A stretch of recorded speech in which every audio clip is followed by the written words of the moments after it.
padamkan api sengketa yang memisahkan sesama.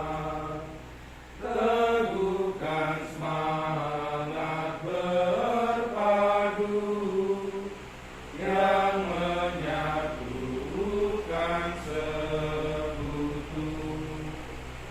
Kabulkanlah doa kami, hidup dengan hati tenang, sebab aku hanya ingin melakukan kehendak-Mu. Aku akan berbicara tentang hukum-Mu. Aku tidak malu di hadapan para raja.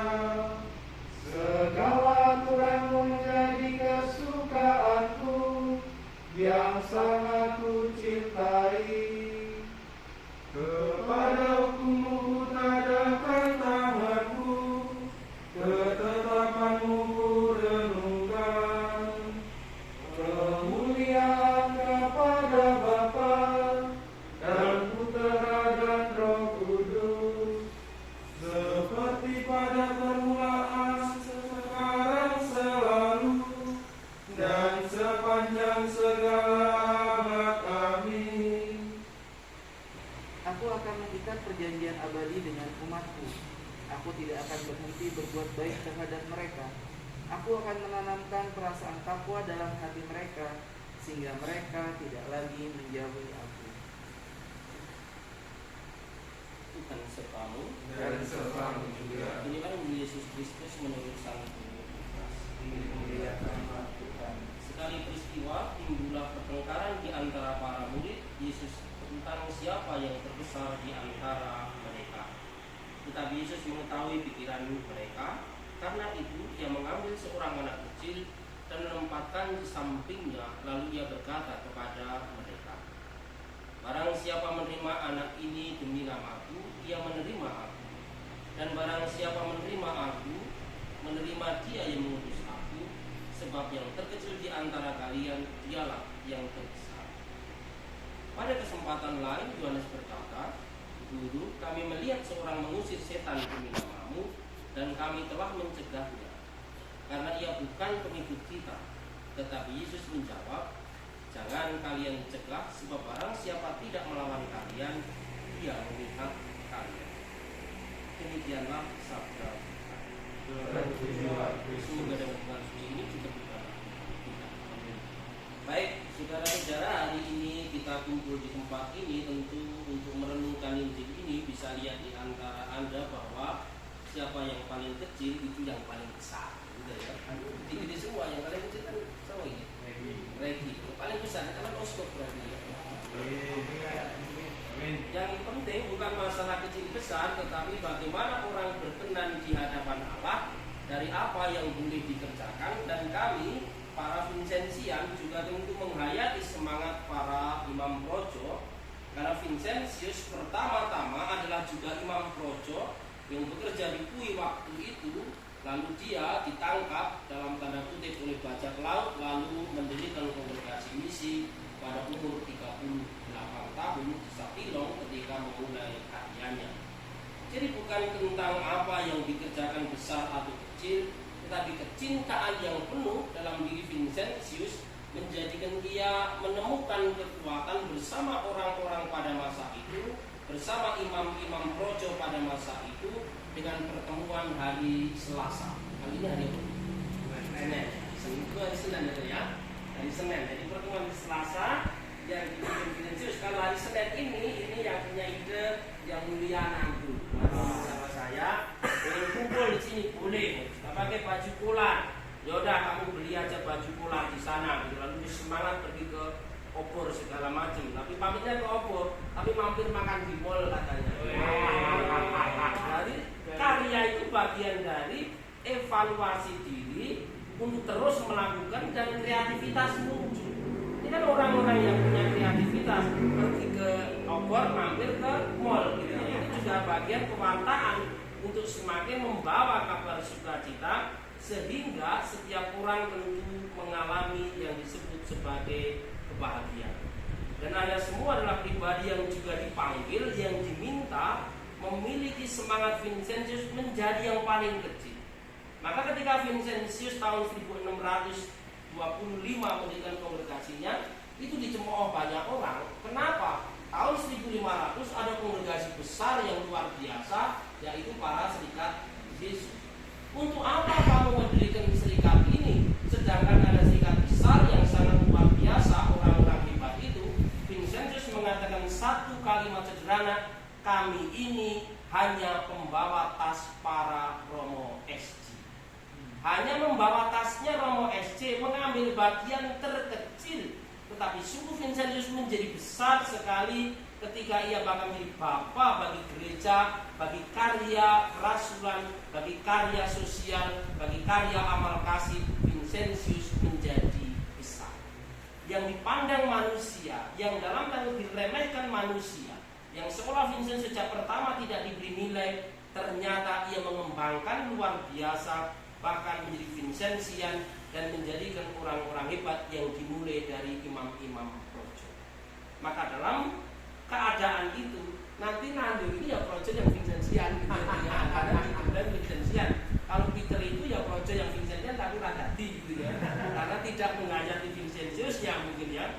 Jadi maka Frater Nando di sini mulai setiap hari dia kerja, kunjungan, bagi sembako, bedah rumah segala macam, bersentuhan dengan orang kecil, dan ternyata Injil pun yang seperti anak kecil inilah yang bisa mengalami Yesus seperti Vincentius. Dan Anda menerima jubah pertama adalah pada hari raya Santo Vincentius, menggambarkan ternyata ini adalah yang unik juga. Maka tugas Anda ada seminari, ada yang di rumah sakit, ada rumah retret, ada yang di sini. Ternyata keantikan Anda, jadi ini saya rasa ini angkatan paling antik ya. Antik sekali Anda itu. Jadi pribadi-pribadi yang sungguh antik. Kalau lihat Yuda, Frater Yuda itu sudah seperti lihat kamera. Itu ya kan tiap hari duduk di samping kamera atau ya orang bawa bilang. Jadi kalau lihat kamera. Ya, kamera ini nampak terus. Jadi Yuda kan nampak terus karena kamera. Tapi ada orang yang mungkin di belakang, mungkin seperti Regi, saya nggak kenal ya. Ini belakang, tapi ada orang yang punya jiwa untuk melakukan, untuk peduli orang sakit, di Frater Winan segala macam. Tapi kalau Frater juga saya belum tahu apa itu nah, jadi kan itu yang saya milih. Juga, jadinya apa? Oh Wilson, juga soalnya. Saya keliru dua orang kayak kalau Wilson ya saya tahu pasti dia punya potensi yang luar biasa juga untuk menjadi bagian dalam eksistensi Anda semua. Maka selamat untuk mengenakan pakaian kanonik Anda pada tanggal 27 Vincentius, dan semoga jiwa Vincentius menyertai Anda dengan bacaan Injil hari ini, di mana seluruh kuasa yang diberikan itu walaupun dalam tanda bukan Vincentius, tetapi Anda diharap menjadi Vincentian pula, karena gereja membutuhkan pertama-tama orang yang peduli. Jadi kalau Anda menjadi imam-imam yang peduli, mau kongregasinya apa, malah tidak peduli. Ketika menjadi pribadi yang peduli, imam yang peduli, pribadi yang boleh menjadi bagian pewartaan Kristus, Anda adalah luar biasa. Selamat menghayati jubah Anda yang Anda kenakan, yang memiliki nilai istimewa pada diri Anda. Jubah itu memang seolah-olahnya pakaian biasa, tetapi itu kebanggaan kita yang mengenakannya. Maka saya kemarin pun tanggal 8 September saya mengenakan jubah yang 25 tahun yang lalu juga saya pakai di hadapan Romo Vincent sebagai tanda pakaian itu istimewa bagi saya, dan akan terus mengingatkan saya dalam penyerahan saya kepada Allah bahwa dengan pakaian itulah saya diharapkan berbeda dengan dia, berbeda dengan mereka yang tidak menggunakannya, berbeda dengan mereka yang hidup terpropan. Maka setiap Anda mengenakan pakaian itu, mengingat penjubahan itu, ingatlah Anda dipilih dan Anda berbeda. Tuhan memberkati Anda semua. Amin.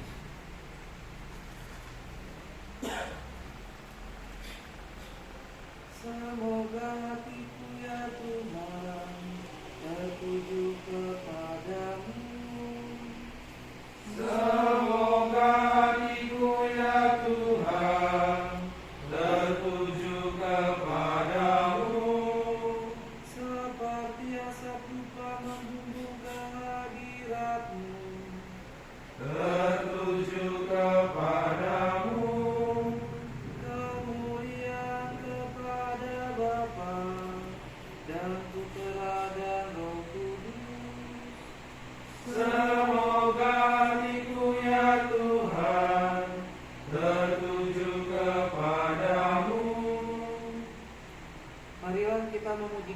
yang mencintai, memelihara, dan melindungi gereja. Hendaklah kita berdoa kepadanya dengan penuh kepercayaan dan berkata, Arahkanlah hati kami kepadamu ya Tuhan. Tuhan Yesus, selamatkanlah semua orang dan hantarlah mereka kepada pengetahuan dan kebenaran. Arahkanlah hati kami kepadamu ya Tuhan. Lindungilah paus kami, Bapak Fransiskus, dan Uskup kami, Ignatius Kardinal. Bantulah mereka dengan kekuatan-Mu. Arahkanlah hati kami kepadamu ya Tuhan. Semoga Engkau ya Tuhan melindungi orang-orang miskin dan menolong mereka dalam kesusahan. Arahkanlah hati kami kepadamu ya Tuhan. Kepadamu kami percayakan arwah para rohaniwan-rohaniwati, supaya mereka dapat memuji Engkau di surga. Arahkanlah hati kami kepadamu ya Tuhan. Syukur atas peringatan kejubahan kami, semoga kami kelak dapat menjadi imam-imam-Mu yang baik dan rendah hati. Arahkanlah hati kami kepadamu ya Tuhan. Dipersilahkan apabila ada yang mau berdoa. Allah Bapa di surga, kami bersyukur atas perjalanan panggilan kami yang boleh kami alami, Engkau yang menyatukan kami. Kami mau berdoa juga untuk orang tua kami dimanapun mereka berada, dan terkhusus bagi orang tua kami yang sudah meninggal dunia di Bunda dari Kabupaten. Berkatilah agar semua orang tua kami, termasuk juga Bapak dari Pak Edi dan semua keluarga kami menjadi satu dan menjadi bagian orang-orang yang selalu mendoakan kami. Marilah kita berseru kepada Tuhan. Arahkanlah hati kami kepadamu ya Tuhan. Ya Tuhan, pandanglah anak-anak-Mu ini pribadi istimewa yang meninggalkan segala sesuatu demi Engkau, dan untuk memberikan segala sesuatu pula sebagai senjata bagi mereka dalam pelayanan hidup ini. Pandanglah setiap hari mereka dan kunjungi setiap hari dengan rahmat-Mu, agar kerendahan hati, kelembutan hati saudara ada pada mereka, dan Engkau mengalir hidup mereka dengan belas kasih pertolongan-Mu dalam masa perjuangan mereka untuk meniti panggilan sebagai umat ini. Panggilan mereka tentu tidak mudah, mengalami gelombang, pasang surut, apalagi dalam tanda kutip ada hal-hal yang harus mengalami double dua kali. Tetapi kami yakin itulah pendewasaan mereka, itulah jalan istimewa, bahwa tidak ada yang terlambat, tetapi mereka menjadi pribadi yang sungguh komit untuk menjadi semakin luar biasa untuk persiapkan. Vincentius sendiri mengatakan segera dan tidak tergesa-gesa adalah cepat mengambil keputusan dan membiarkan rahmat Allah menjadi pegangan yang mengarahkan mereka. Maka ketika Vincentius dikatakan untuk orang yang terlambat tetapi aku mengambil apa yang ditinggalkan oleh orang yang dikehendaki oleh Kristus. Jadi anak-anakmu ini bertumbuh dalam iman, keyakinan panggilan ini menjadikan mereka semakin luar biasa, berbeda dengan dunia, tetapi mereka sama serupa dengan Engkau sendiri. Marilah kita mohon. Arahkanlah hati kami kepadamu ya Tuhan. Maha Kudus, Dalam kesempatan yang istimewa ini, kami hendak menyatakan kerinduan dari hati kami yang terdalam. Kami ingin membina diri menjadi calon imam Keuskupan Agung Jakarta yang bercita-cita membangun persekutuan iman dan menerapkan hidup umat Allah untuk membawa sukacita Injil dan mewujudkan kerajaan Allah. Kami ingin menimba diri dalam semangat gembala yang baik dan berkati. Dengan dorongan Roh Kudus dan kasih Yesus Kristus, kami mohon sertailah kami dengan rahmat dan kasih-Mu, agar kami setia untuk menanggapi panggilan-Mu ini. Kami percaya Bunda Maria yang murah hati akan menjadi pendamping dalam perjalanan panggilan kami. Kemuliaan kepada Bapa dan Putra dan Roh Kudus, seperti pada permulaan, sekarang, selalu, dan sepanjang segala abad. Amin. Semoga Tuhan memberkati kita, melindungi kita terhadap dosa, dan menghantar kita ke hidup yang kekal. Amin. Peringatan tujuan ke-14 sudah selesai. Syukur kepada Allah.